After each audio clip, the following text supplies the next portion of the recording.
Pinupuri ka namin, O Diyos, Ama, Anak, at Espiritu Santo.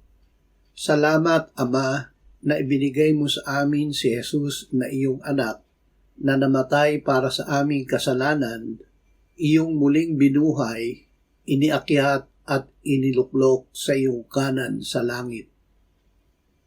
Panginoong Jesus, dahil sinabi mo, aming hahanapin una sa lahat ang kaharian ng Diyos at ang kanyang katuwiran. Sa pamamagitan mo, tinatanggap namin ng Diyos na aming labis-labis na gantimpala. Hindi niya kami iiwan o pababayaan man.